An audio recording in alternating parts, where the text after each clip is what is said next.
Jamaah sekalian, ibu bapak yang berbahagia, yang saya hormati dan saya muliakan semuanya.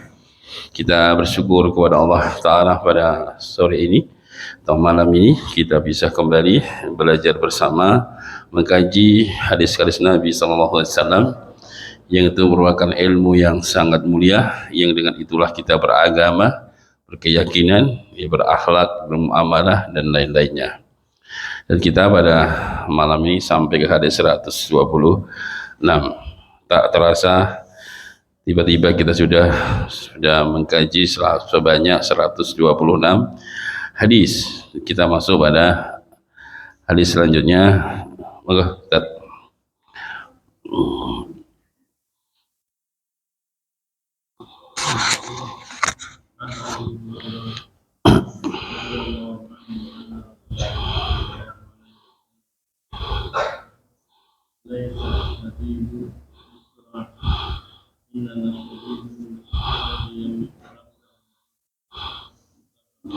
ya, laisya syadidu bisra. Bukanlah orang yang kuat itu orang yang jago gulat, jago duel, jago berkelahi. Bukan. Innama syadid, sesungguhnya tiada lain asyadid, orang yang kuat itu alladzi, orang yang yamliku nafsahu indal ghadab, orang yang mampu mengendalikan atau menahan jiwanya ketika marah. Nah, ini hal yang berat ya. Orang udah marah, dia bisa marah, dia punya hak untuk marah misalkan, tapi dia mampu mengendalikan dan mengerem sehingga dia tidak jadi marah. Lah, ini luar biasa beratnya. Nah, itu orang yang kuat. Nah, kita di dalam Islam tidak dilarang untuk tidak diperintahkan untuk membuang marah, enggak. Marah dibutuhkan satu saat. Tapi kita hanya diperintahkan apa? Mengendalikan ketika dampak buruknya lebih banyak daripada dampak baiknya, gitu maksudnya. Bukan disuruh menghilangkan. Manusia butuh marah, Nabi kadang marah. Ketika melihat kemungkaran, Nabi marah. Ya, ini marah seperti ini marah yang bermanfaat. Ya, jangan seperti agama sebelah. Kalau kau dipukul pipi kirimu, berikan pipi kananmu sekalian. Aduh. Ya, kau dipukul, kau ditendang, amitabha gitu aja, nggak usah marah. Juga bukan begitu. Ya, kita dipukul boleh balas, tapi kalau kita maafkan itu lebih afdal, kan begitu ya. Tapi boleh balas. Ya, bukan begitu. Bukan kemudian orang terus membuat agar dirinya tidak punya sifat marah sama sekali, terus dia kemudian melakukan ritual-ritual khusus, yaitu tidak makan daging. Jadi makannya cuma sayur-sayuran. Alasannya kalau makan daging bisa gahala. Sebagaimana singo itu makannya daging, macan, galak-galak. Nabi makanannya apa? Sampil, kambing, sapi, onta, susu, madu. Tapi beliau orang yang paling lembut hatinya kan? Nah, jelas ya. Jadi bukan seperti itu ya. Kemudian kita membuang marah dibutuhkan ketika jihad. Masa orang berjihad nggak marah? Ngamutan mas kalau niku buat tak emosi niku. Apa ada yang merangi jenengan kalau niku buatan tegel niku hasil. Perang butuh emosi, butuh marah ya. Marah kepada orang kufar, marah seperti ini pas. Ya, suami marah kepada istrinya, dikandani pisan pindo, orang gugu tilos, orang gugu getak, gitu. Getak bukan berarti gak sabar kowe Pak.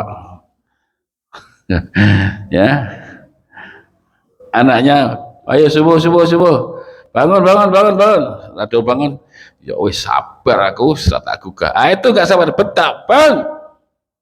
Kalau perlu tembak sampai tembakan banyu supaya bangun. Mukanya disemprot. Kalau saya kan punya semprotan manu itu, kalau anak-anak saya subuh saya semprotin pakai semprotan manu. Kalau nggak tega sih nggak tega. Tapi kalau kita nggak tega, justru kita orang tua nggak sabar. Pernah ada seorang saya ditanya oleh seorang ibu-ibu atau bapak-bapak gitu ya, bagaimana sih kalau membangunkan anak subuh itu kok sulit sekali? Kalau dibangunkan sulit itu gimana sih cara bangunkannya?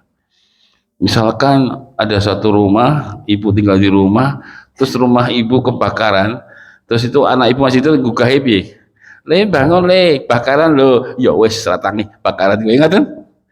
Oh akan saya bangunkan, akan saya seret kalau nggak mau bangun, begitu kan? Karena kalau nggak diseret, karena makan api. Nah sama, apa nggak kita biarkan masuk neraka, sehingga mengunkannya kita nggak sungguh-sungguh, alasannya nggak tega, justru nggak tega itu dengan nggak sabar. Maka butuh marah, bangun. Nah, angkat suaranya, tapi marahnya kan gak ke hati. Marah mendidik, bukan marah karena emosional, bukan. Nah, makanya marah itu gak disuruh membuang, tapi disuruh menahan. Wal kadhiminal ghaidha, orang-orang yang mampu mengendalikan dan menahan marah, bukan membuang, menahan, karena suatu saat marah dibutuhkan. Nabi melihat seorang sahabat pakai cincin. Cincinnya dari emas, padahal seorang laki-laki dia. Orang laki-laki pakai emas kan nggak boleh ya. Maka Nabi tanpa salam, tanpa kalam, diambil cincinnya, dilempar sama Nabi. Terus Nabi mengatakan, ada di antara kalian yang menyengaja menaruh bara neraka, bara api neraka di tangannya. Tinggal pergi sama Nabi. Nabi marah nggak itu? Marah. Ya, tanpa salam, tanpa kalam, diambil cincinnya, dibuang sama Nabi. Terus mengatakan ada di antara kalian menyengaja menaruh bara api di tangannya. Nah, dibutuhkan ketika ingkarul mungkar, dalam kondisi dia punya kekuasaan untuk menghentikan maksiat dengan tangannya gitu. Jadi jelas ya, di sini maksudnya bukan kita disuruh membuang marah, sehingga sebagaimana kita jelaskan tadi, ada orang yang nggak mau makan daging, alasannya takut nanti jadi pemarah, makanya sayur terus. Ya, sehingga kalau istrinya selingkuh sama tetangganya, sabar, saya nggak bisa marah gitu ya, begitu.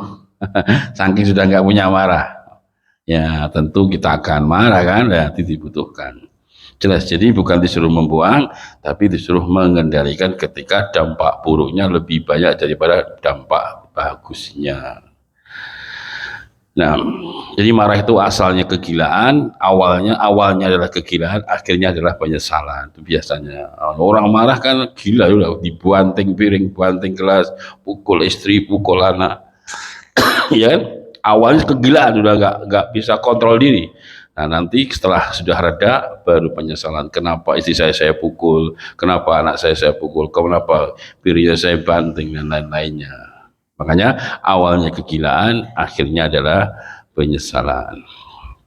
Yang jelas hadis ini menunjukkan dalil bahwa orang yang kuat, orang yang mampu mengendalikan nafsu marahnya, tatkala dia punya kemampuan untuk marah. Ya, terus monggo Mas Guru.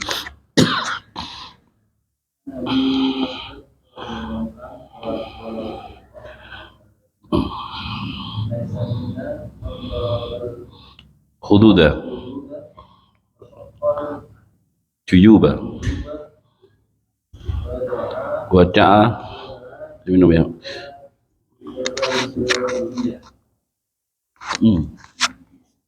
Ya. Laisa mina, bukan dari golongan kami. Kalau laisa mina itu termasuk kategori dosa besar ya, karena dinafikan dari golongan Nabi. Bukan dari kami, man darabal khududa, orang yang memukul pipi, nesu-nesu, ya, kena musibah. Ibu-ibu ini biasanya, ibu-ibu kalau sedang marah atau sedang kena musibah, nampar-nampar pipi. Wasyakkal juyuba, robek-robek baju. Ini biasanya mbok-mbok ini. Wada'ah bidakwal jahiliyah, menyeru dengan seruan-seruan jahiliyah. Sengomyang itu dah bahasa Jawa, sengomyang, sudah ngomong gak jelas, ngalor ngidul, ngitan ngulot gitu ya. Itu namanya kata-kata yang tidak baik, jahiliyah. Ya, itu dinafikan dari golongan kami, artinya dosa besar. Hati-hati ibu-ibu ya. Laisa mina, bukan dari golongan kami. Ya, ini dosa besar. Orang yang memukul pipi, ya, ketika kena musibah, menyerobek-robek baju. Itu yang semisal ya, itu contoh saja. Yang lainnya mungkin orang Jawa apa gulung-gulung ya, gulung-gulung ke lantai atau bagaimana ya, beda-beda, masing-masing adat biasa. Cuma itu biasa orang Arab gitu ya, kalau kena musibah nyobek-nyobek baju, kemudian mukul-mukul pipi dan menyeru dengan kata-kata jahiliyah. Itu kebiasaan orang Arab. Ya, artinya dari hal yang demikian, ya, hal yang demikian supaya kita tidak termasuk orang yang dinafikan dari umat Nabi, ya, dan juga kita marah pun musibahnya nggak hilang juga ya. Kalau jenengan marah, jenengan pukul pipi, robek baju terus musibahnya hilang, silahkan. Ini jadi soal kita marah, kita robek baju, toh musibahnya juga nggak hilang. Yang hilang apa? Pahalanya dan dulu gugurnya dosa. Pahala jenengan hilang, dosanya nggak gugur. Ya, tapi kalau kita sabar, ya musibah mungkin masih kita jalani, tapi Allah Subhanahu Wa Taala gugurkan dosa-dosa kita sampai bersih. Ya. Rasulullah bersabda, la tazalu bala'u bil mu'mini wal mu'minah fi alihi wa malihi wa irdihi hatta yamshi fil ardi wa ma alaihi min khati'ah. Terus menerus bala dan musibah menimpa orang beriman laki dan perempuan, diuji dengan keluarganya, ujian keluarga, diuji dengan hartanya, kekurangan harta, diuji dengan kehormatannya, harga dirinya, sampai dia berjalan tidak menyandang dan suatu dosa apapun. Ya, ujian-ujian tadi menggugurkan dosa-dosanya. Ya. Juga dari musibah yang paling terkecil pun ketika dia sabar akan menjadikan gugurnya dosa-dosa hamba. Mayusibul muslima minasabin wala wasabin wala adha wala ghammin hatta syaukatu yushakuha illa kafalahu biha min khataya. Tidaklah menimpa diri seorang mukmin dari kecapeannya, ya, dari kesakitannya, dari gangguannya, dari kekhawatirannya, kesedihannya sampai terkena duri. Ini musibah yang paling ringan, kecuali itu semua menjadi penggugur dan penghancur dosa dan kesalahan. Nah, maka dengan ingat ini insya Allah akan sangat bisa membantu kita untuk sabar ketika diuji dengan hal-hal yang tidak kita sukai. Kalau berupa satu kehilangan, kita bisa berdoa, Allahumma ajirni fi musibati wa khluf li khairan minha. Ya, kemudian baca innalillahi wa inna ilaihi raji'un, ya. Ya Allah, berilah pahala atas musibahku ini dan gantilah dengan yang lebih baik daripadanya. Kehilangan duit 100.000 di pasar, jangan marah-marah, duh duitku hilang 100, tiba kayak ibu, tiba mau kecopetan. Kemudian berdoa, Allahumma ajirni fi musibati wa khluf li khairan minha. Ya Allah, ajirna, beri aku pahala atas musibahku ini, kehilangan duit tadi, dan berilah dengan lebih baik daripadanya. Baca saja doa itu. Pulang ketemu suaminya, kok kayak tok suntuk, anak apa mah, bu, dik, kira aku kecopetan pak, dik, duh innalillahi piro, 100.000 wis sabar nih, aku pas ada rezeki tak ganti 200.000, tadi langsung diganti ya, tadi berdoa tadi loh, ya, langsung diganti Allah melalui suaminya. Coba kalau dia nggak berdoa malah nesu. Ngapa bu, boleh kalau nesu ngomyang wae, duit hilang piro, 1, syukur, gitu kan. Kalau ditambahi bojone malah disyukur. Nah, coba dia sabar tadi, nah, malah ditambahi tak ganti kipas ono rezeki, tak tambahi bisa 200.000. Allahumma ajirni fi musibati wahluf li khairan minha. Itu pernah terjadi di masa Nabi loh, Bapak Ibu, ini bukan dongeng ini. Ummu Salamah, suaminya kan mati ya, Abu Salamah. Abu Salamah ini orang baik banget, orang baik banget ya. Ketika Ummu Salamah meninggal dunia, Nabi ajar ini, kamu berdoa ini, Allahumma ajirni fi musibati wahluf li khairan minha. Tapi kata Abu Salamah apa? Siapa yang lebih baik daripada suamiku ya Rasulullah? Siapa lebih baik daripada Abu Salamah? Soalnya Abu Salamah itu orang yang paling terbaiknya. Siapa yang bisa ganti? Ya sudahlah, baca doa itu. Makanya si Ummu Salamah tetap baca walaupun dia selalu mengingkari, tapi tetap berdoa Allahumma ajirni fi musibati wahluf li khairan minha. Setelah masa idahnya berlalu 4 bulan 10 hari ya, maka kemudian dia dilamar oleh Rasulullah sallallahu alaihi wasallam. Nah, siapa yang lebih baik daripada Rasulullah? Nah, jadi ini bukan dongeng, kisah nyata. Ya, jadi kalau kehilangan baca doa tadi. Allahumma ajirni fi musibati wa khluf li khairan minha. Ngeten nggih, ampun nesu-nesu, pun grusela, pun gundel, mangkel, anyel, ya ampun. Tapi baca tadi ya. Insyaallah cepat atau lambat Allah akan datangkan gantinya insyaallah. Terus monggo, Pak. Mas. Monggo, Mas. Untuk saya. Monggo baca.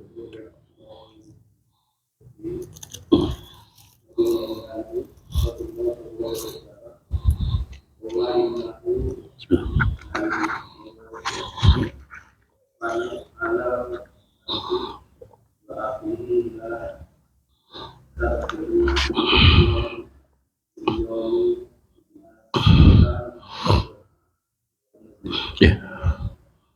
Tadi mana ya? Oh, innahu layughon ya. Innahu layughonu ala qalbi. Kadang-kadang hatiku itu sedang gaduh, gundah, gulana atau lalai. Namanya hati ya, kadang lagon, yugon. Hatiku sedang seperti itu, fa ini maka aku la astaghfirullah fil yaumi mi'atan marrah. Maka aku kemudian beristighfar kepada Allah setiap hari 100 kali. Kalau pas gundah, hatinya resah, kacau, mikir rasa fokus, pokoknya kacau balau hatinya gak enak lah gitu ya. Namanya yukon itu ya. Nabi juga mengalami begitu, maka beliau langsung beristighfar 100 hari, 100 kali setiap hari. Nah, berarti di situ maknanya apa? Istighfar itu solusi terbaik dalam menghadapi seluruh masalah. Masalah apa itu? Kalau ingin tahu jawabannya itu istighfar sebenarnya. Bapak Ibu urusan ekonomi, kata istighfar selesai. Bapak Ibu urusan mulai kerjaan, kata istighfar selesai. Urusan anak, semuanya insya Allah istighfar selesai. Ya, sampai Ali pernah berkata, saya heran kepada manusia, kenapa kok bisa-bisa mereka celaka sementara keselamatan atau jalan keselamatan ada pada mereka. Ditanya, apa itu Ali jalan keselamatannya? Istighfar. Bukankah Allah berfirman dalam Al-Quran, wa ma kana Allah mu'adzibahum bahum yastaghfirun. Allah tidak akan mengadab dan menyiksa mereka yang Muhammad sementara mereka istighfar. Kalau udah istighfar nggak mungkin kena bala, nggak mungkin kena musibah, nggak mungkin kena adab. Jadi istighfar adalah solusi segala masalah. Datang kepada Hasan al-Basri 3 orang dengan masalah yang berbeda. Wahai Imam, negeri kami tertimpa panyeklik panjang, kurang hujan. Kata Hasan al-Basri, aksir istighfar, perbanyak istighfar. Datang lagi orang kedua, wahai Imam, kami sangatlah fakir, miskin. Kata beliau, banyak istighfar. Datang orang ketiga, wahai Imam, kami sudah nikah, belum Allah karuniai keturunan. Sama jawabnya beliau, berbanyak istighfar. Ternyata ucapan ini dibangun di atas dalil di surah Nuh, faqultu astaghfiru rabbakum innahu kana ghafara yursilis sama 'alaikum midrara wa yumdidukum bi amwal wa banin wa ja'alakum jannati wa ja'alakum anhara. Kata Nabi Nuh, istighfarlah kalian kepada Allah, sungguh Dia sangat Maha Pengampun. Niscaya akan turun hujan deras dari langit. Ini jawaban orang pertama tadi, yang paceklik tadi, ya. Wa yumdidukum bi amwal, Allah akan berikan, Allah akan bentangkan harta-harta. Ini orang yang kedua, yang fakir tadi. Wal banin, anak-anak. Ini orang yang ketiga, yang tadi nikah belum dikaruniai keturunan. Lihat, istighfar bisa menjadi solusi segala urusan kita. Makanya kalau kita ingin selamat di dunia, selamat di akhirat, kasratul istighfar, perbanyak istighfar. Ya, Rasulullah juga bersabda, tuba liman wajada fi sahifati yaumal qiyamah istighfaran katsira. Beruntunglah orang-orang yang ketika didapati catatan di akhirat nanti, lembaran-lembaran catatan amalnya istighfaran katsira, banyak sekali istighfarnya. Nah, karena itu Bapak Ibu, jangan pernah lisan kita kering dari istighfar, ya. Sambil jalan istighfar, sambil nyetir mobil istighfar, jalan macet orang pada gerah, orang pada anjel mangkal, dengan astagfirullah, astagfirullah, gitu. Suami marah-marah, astagfirullah, astagfirullah. Istri minta-minta, ngoceh-ngoceh, astagfirullah, astagfirullah. Kurang menang dewi gitu. Ngoceh-ngoceh mau dijawab, ngoceh, astagfirullah. Toh di cukup di sing abang-abang kalau dia, ngoceh, mandek.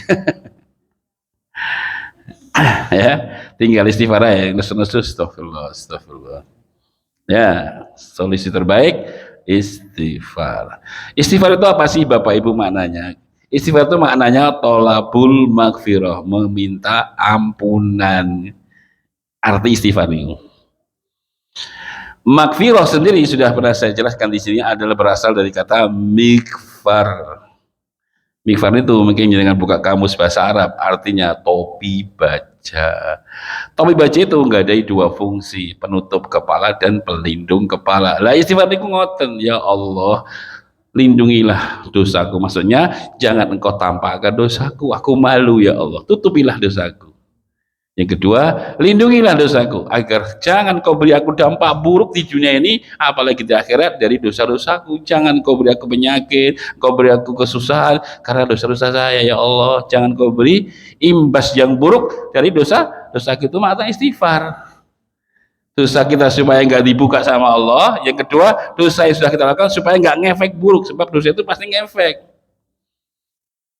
Iya, pasti mungkin setahun berlalu baru ngefek. Al-Imam Thawri pernah berkata, saya pernah berbuat dosa di luar, maka langsung ngefek kepada kendaraan saya dan istri saya. Imam Thawri ini imam besar ya, gurunya para ulama. Ya, beliau pernah berkata, saya pernah terjatuh dalam satu kesalahan, langsung diberikan oleh Allah efek buruk pada istri dan kendaraan saya. Mungkin kendaraannya jadi, kalau dulu kan onta, udah jadi lemah, nggak cepet larinya, nggak kenceng jalannya.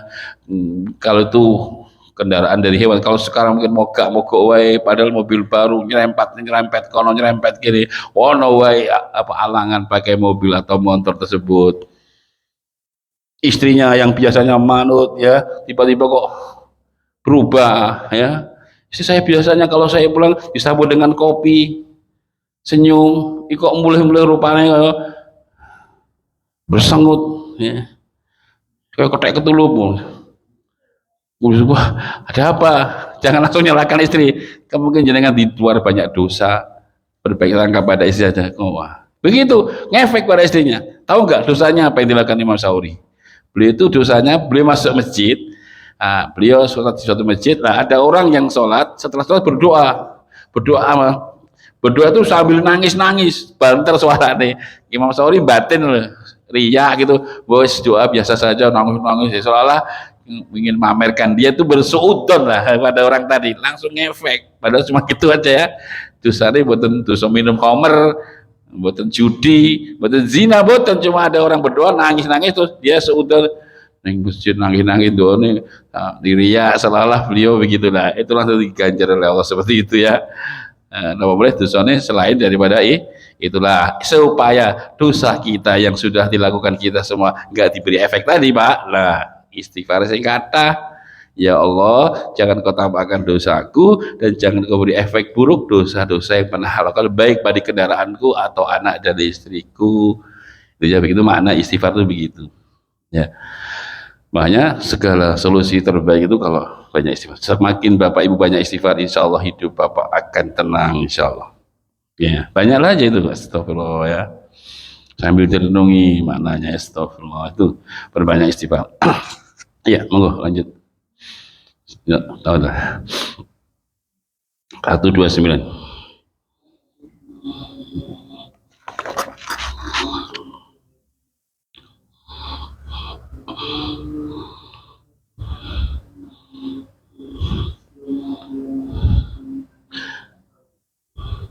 Iya. Jadi Imam Al-Bahili, sami itu aku mendengar Rasulullah bersabda, Iqra'ul Qur'ana, bacalah oleh kalian Al-Qur'an ya. Kenapa? Fa'inahu ya'ti, karena Al-Quran akan datang kelak pada hari kiamat sebagai syafi'an, pemberi syafaat di ashabi bagi para pembacanya. Ini membaca yang sekedar membaca ya, sudah suatu kebaikan ya. Apalagi membaca dia faham maknanya ya. Yang membaca sambil mentadaburi itu beda lagi pahalanya. Ini sekedar aja membaca. Makanya seorang mukmin, muslim dan muslimah adalah punya wirid.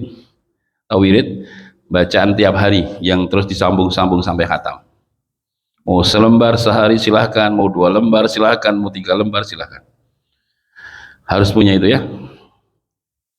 Kalau perlu punya 2 Quran tuh, Quran satu untuk wiridan dibaca langsung, yang satu untuk murojaah hafalan-hafalannya supaya gak hilang. Satunya untuk wiridan, misalkan hari dapat 2 lembar kasih batas, besok lagi terus sampai khatam. Itu yang satu untuk murojaah, misalkan hafalan-hafalan mana yang perlu diulang-ulang. Jadi Qurannya punya 2, itu bagus. Tambah lagi 1 yang ada terjemahnya dan tafsirnya, itu untuk membaca mutadabur. Kadang-kadang baca secara tafsirnya, 1 ayat apa tafsirnya dibaca.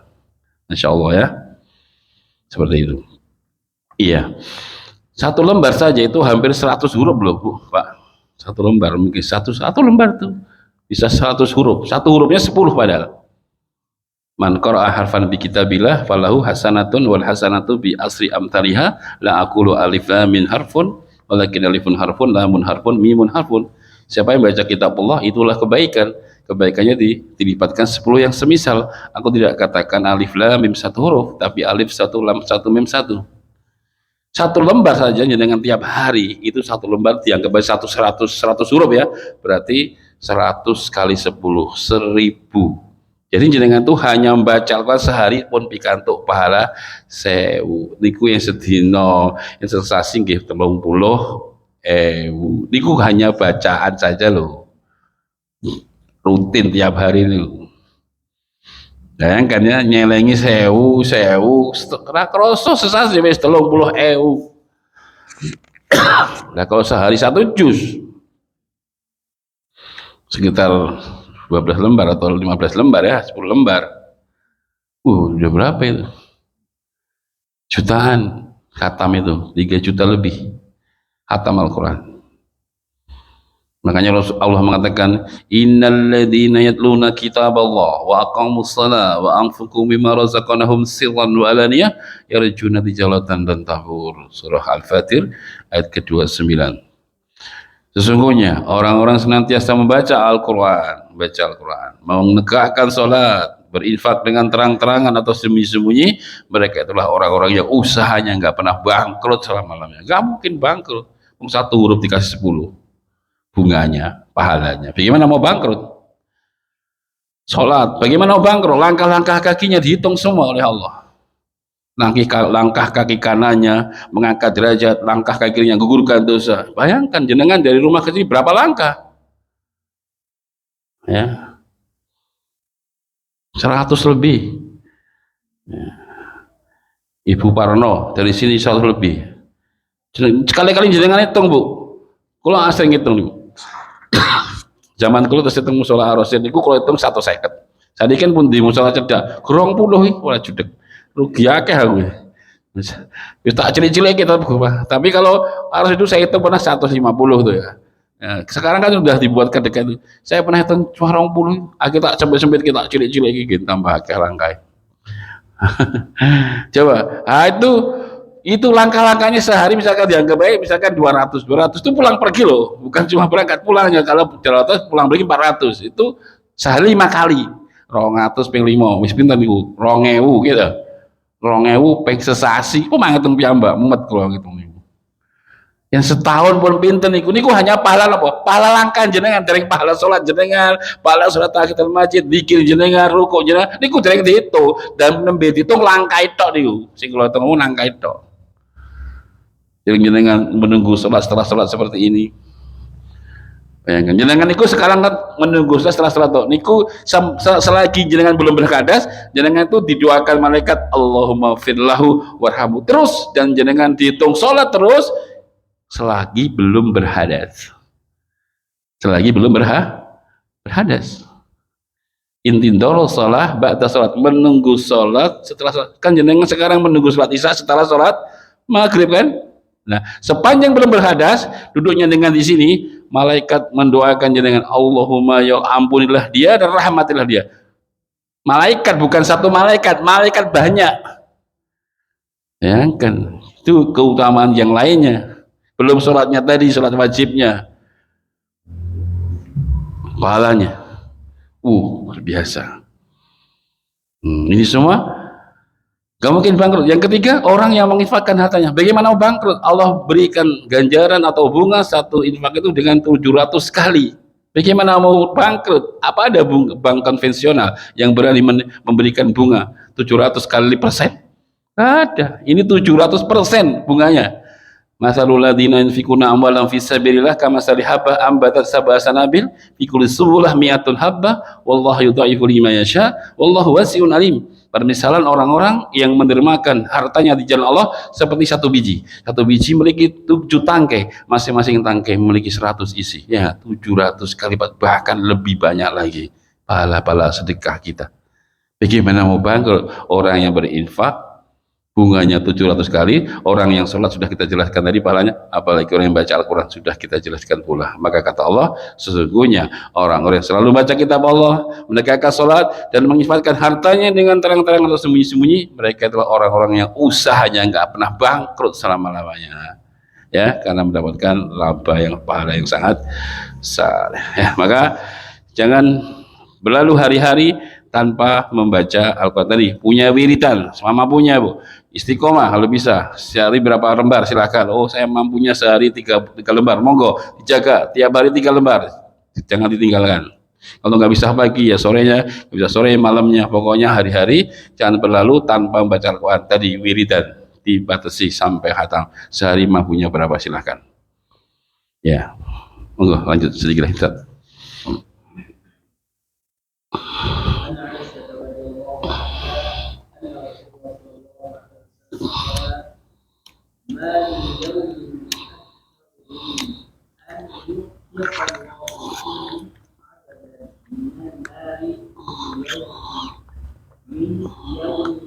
Arafah.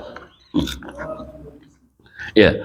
Ma min yaumin aktsar. Tidak ada satu hari yang Allah lebih banyak membebaskan manusia dari adab api neraka, hamba dari adab neraka, daripada hari Arafah, hari tanggal 9 Dzulhijjah.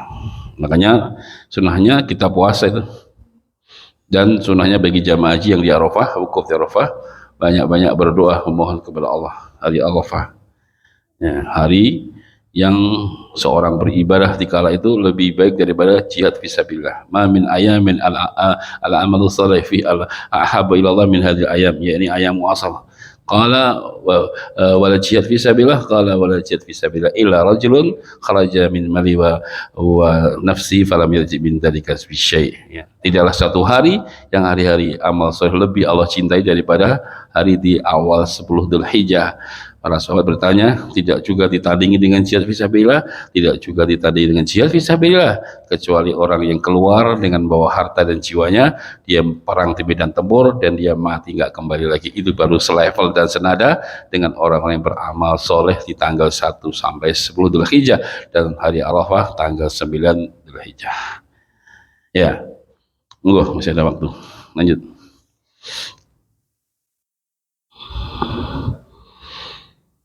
An Abi Hurairah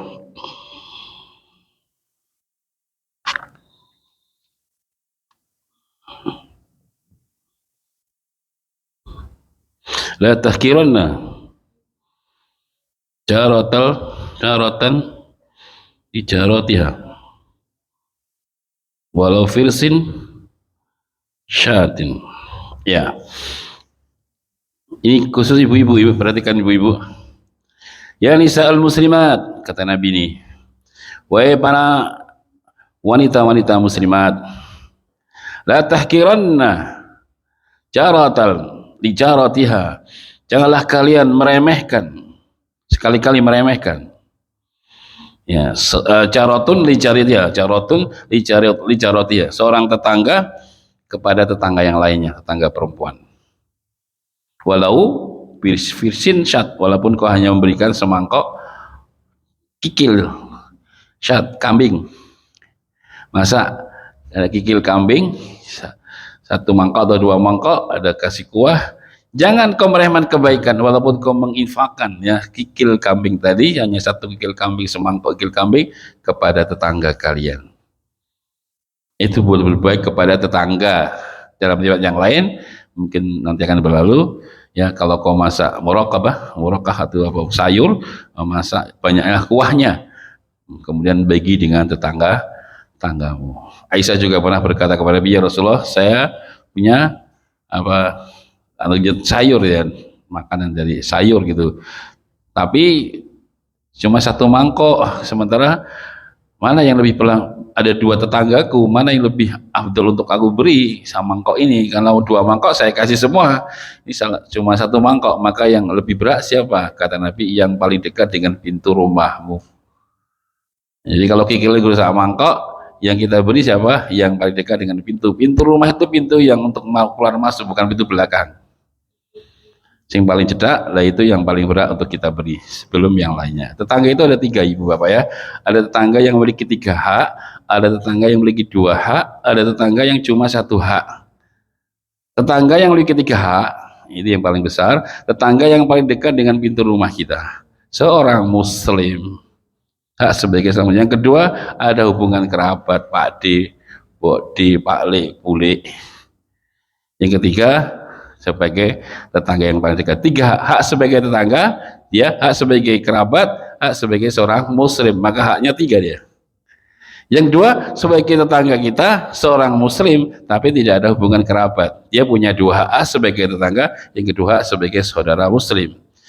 Yang 1 hak sebagai tetangga, dia tidak punya hubungan kerabat, dia juga bukan orang muslim, non muslim, kafir ya, tapi dia cuma punya 1 hak sebagai tetangga, yang kita nggak boleh berbuat dolim kepadanya dan boleh kita berbuat baik kepadanya. Jangan akan tanya, masa kita berbuat baik dengan orang kafir? Memang nggak boleh. Ada nggak dalil kita nggak boleh berbuat baik? Loh, kan kita diperintahkan membenci. Iya, memberi itu belum tentu cinta, Pak. Kita memberi, berbuat baik itu belum tentu kita cinta. Saya tanya pada Bapak Ibu, orang-orang kafir dicintai Allah enggak, Pak?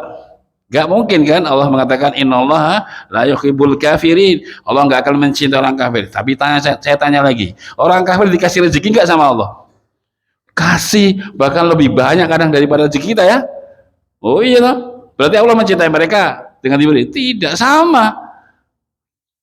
Dengan punya tetangga non muslim misalkan, janda misalkan, janda itu tuh kebetulan gentengnya pecah, bocor, mau menek ora wani, anak isi cilik-cilik, jenengan menolong meminjami tangga atau jenengan naik, jenengan tutup gentengnya, boleh tidak? Boleh ya, asal jangan menolong dalam agama mereka. Ini akhlak. Siapa tahu dengan akhlak kita yang baik, dia dapat hidayah dari Allah Subhanahu wa taala. Boleh, ini nggak mengurangi keimanan kita. Nah, tetangga kita tadi asalnya dia nolong bukan karena ada pamrih, jandanya masih cantik misalkan. Nah, ini cari pamrih lain masalah ini.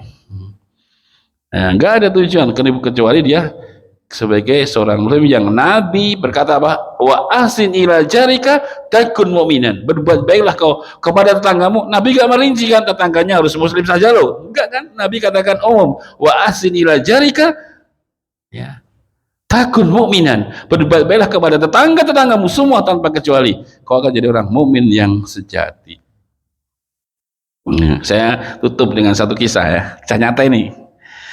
Saya dulu punya guru, nggak saya sebut namanya. Guru saya pindah rumah, guru saya pindah rumah. Saya masih muda itu, Pak. Yang namanya gurunya pindah ya saya ikut bantu kan, gurunya pindah.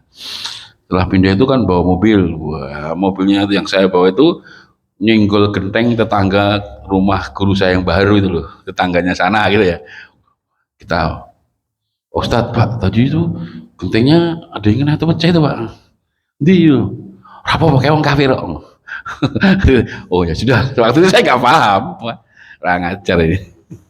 Waktu saya belum mau, yo wis orang kafir apa-apa, genteng pecah ben kafir bakal mlebu neraka ya, gentengnya pecah gen kapok, itu dulu nggak ngerti Pak, nggak ngerti saya. Nah, itu tidak boleh Pak ya. Islam itu bukan seperti itu. Islam itu nggak boleh berbuat dolim. Siapapun nggak boleh kita dolimi. Dolim tetap dolim, nggak bisa. Kita memerangi kekafiran kalau kita itu perintah perang, tapi kalau kita mendolimi nggak boleh. Perang saja hanya kita boleh membunuh orang di front. Ahli ibadah ketika ibadah di gereja mereka nggak boleh kita bunuh, perempuan nggak boleh kita bunuh, anak-anak nggak boleh kita bunuh, hanya boleh bunuh yang ada di front perang saja itu Pak. Rahmatan lil alamin, Islam itu jihad saja mendatangkan rahmat, bukan semaunya sendiri gitu ya. Jadi di sini jelas ya. Ibu-ibu ya, kalau masak yang apapun yang ada lebih jangan malu-malu untuk berbagi dengan tetangganya walaupun hanya masak kikil sapi atau kikil kambing 1 mangkok atau 2 mangkok, jangan lupa tetangga diberi karena itu termasuk kebaikan yang nggak boleh diremehkan. Ya, mungkin itu ya bisa kita kaji pada malam ini. Semoga bermanfaat. Subhanakallahumma wa bihamdika asyhadu an la ilaha illa anta astaghfiruka wa atubu ilaik. Assalamualaikum warahmatullahi wabarakatuh.